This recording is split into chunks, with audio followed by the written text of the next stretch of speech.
Warning, the following video will discuss spoilers for the following series. Thank you.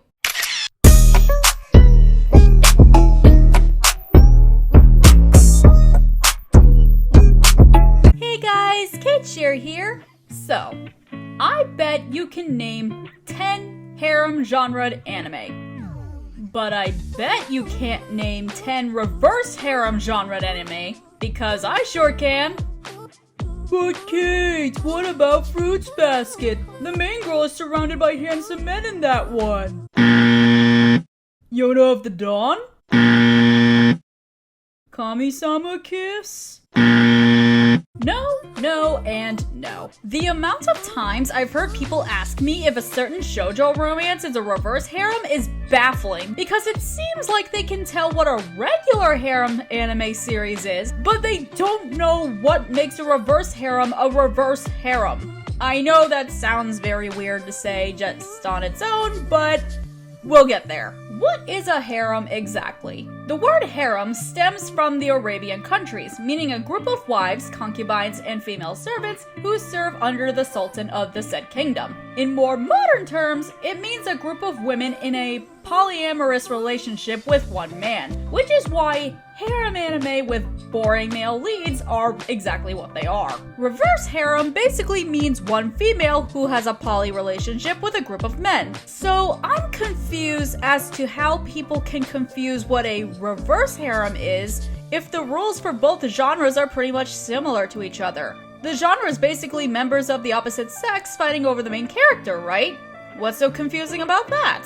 I tend to think that anime fans tend to think that reverse harems are simpler to recognize solely because it's women being surrounded by sexy men, and that how could a woman not like being in a situation like that, like how men would desire to be around beautiful women all the time? Well, that's where the battle of the sexes comes to a head. Yes, harems are easier to recognize because if you ever watched a women fighting over a singular man dynamic, it's obvious that men would be attracted to that situation because it makes the man feel as if they are wanted by not just by one, but multiple women that he could possibly be interested in. Women don't exactly think like that. I'm not saying that all women don't, because I'm pretty sure there are women who would love to have men to be at each other's throats to be her champion, but the majority of women don't really focus on men's looks and strength to find the perfect match. The perfect comparison to reverse harems that are the most popular is how girls react to celebrities nowadays,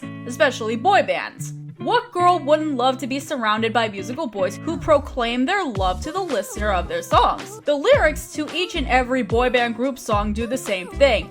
Promise love for all time, to protect them, to compliment them, to make them smile whenever they're sad. These are all things that women secretly desire, even if they don't tell their cohorts that. I most certainly don't. Again, not every woman would be interested in that sort of thing. But there are a lot of women who scientifically do, because we women tend to be attracted to people based on how their looks compare to their intellect, instead of basing our partner in just appearances alone. In regular harem series, it doesn't matter how cute, how tsundere, or how mature the girls are, but fans of said series or genre would still find the perfect type that they would fall for, but it will always be appearances first. In reverse harems, many of the male possible matches look very similar to each other, but each of their personalities are not that way at all, because for women, looks are not the most important factor for falling for a character. With that in mind, if just a male character being surrounded by mostly female characters doesn't always make it a harem, a female character being surrounded by male characters doesn't always make it a reverse harem. Let's look at the most famous reverse harem anime of all time, Ouran High School Host Club. Admittedly, the anime doesn't really serve the series justice because it only covers half of the manga's story, but bear with me here.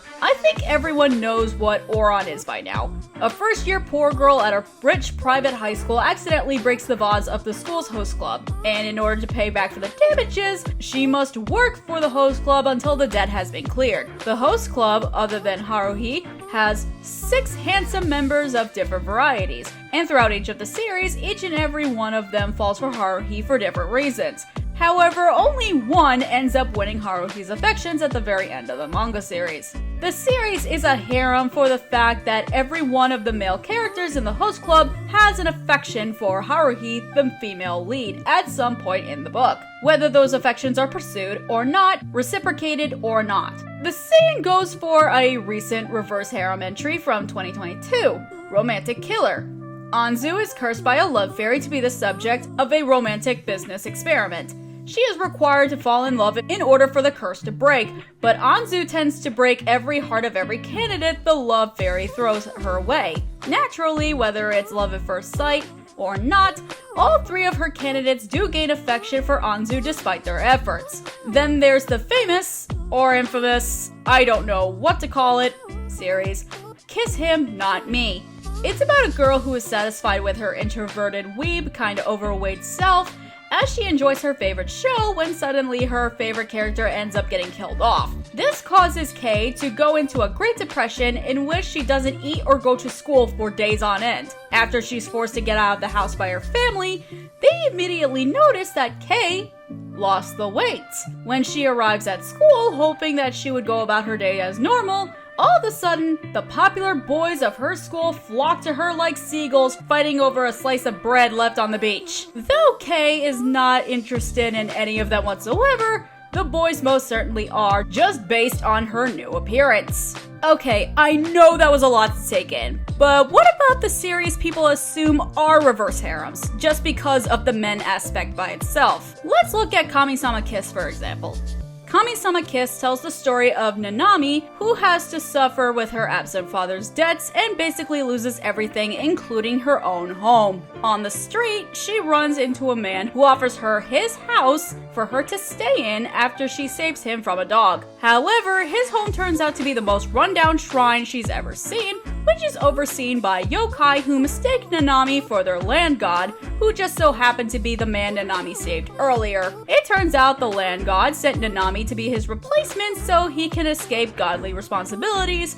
So in order for Nanami to live life, she now has extra responsibilities serving yokai who don't want her to even be there. The yokai who assist Nanami in the series mostly identify as male, even though there are some female characters Nanami does come across. However, the yokai who serve under her obviously do so out of obligation and not because they want to. But there is one character who does end up being Nanami's other half, and by the end of the series, and if people have seen the pictures from this anime, I think you understand what I'm talking about. Same thing applies to another series, Yona of the Dawn. Yona is a princess to her kingdom, but she ends up going on the run when her father is murdered by her jealous cousin and first love interest, Zuan. Yona escapes with her bodyguard, Hawk, in order to protect her and keep her right to her father's throne. During her escape, she learns that she was born to fulfill a prophecy, which involves finding the 4 dragons in order to restore her right and the peace to the kingdom of Koka. Same as Kami-sama Kiss, though she is surrounded by a plethora of gorgeous and interesting men, they are not attracted to her because of her beauty or intelligence, but because she is the head of the prophecy that was given to her without knowledge. Again, only one of the characters has an interest in her romantically, while the other male characters only want her hand in marriage to steal her rightful place on the throne. Then lastly, there's my favorite anime of all time, Fruits Basket. Oh, how the show gets accused of being a harem all the time because she's surrounded by people who are mostly men. Only if they knew the story of the series that they would stop thinking that. Toru Honda is an orphan girl who had just lost her mother after she got hit by a car. She ends up living in the house of her classmate Yuki Soma and his relative Shigure after her temporary tent gets crushed by a landslide on their property. After a run-in with another one of Yuki's relatives, Kyo, Toru learns that each of the Soma members are cursed with the animal from the Chinese zodiac, which is the form activated by being hugged by the opposite sex. In order not to get in trouble with the family's leader, Toru must live with Yuki, Shigure, and Kyo and basically help them out with their daily needs. The assumption that Fruits Basket is a harem anime makes sense for the series because not only does Toru get surrounded by multiple men in the show, but she is also kinda stuck in a love triangle with Yuki and Kyo for the majority of the series. But say it with me, y'all. She only falls in love with one of them at the end of the show, and it's kind of obvious who that is. Hopefully, with this video now out in the open, I don't want to hear people slandering my favorite anime as another reverse harem, as if that's a curse word ever again. If you guys want to go watch a real reverse harem, go watch Pre-Tier, Fushigi-Yugi, or the story of Sayunkoku. With that said, don't forget to hit like, comment, and subscribe. I'm Cait and it's been real. Ciao!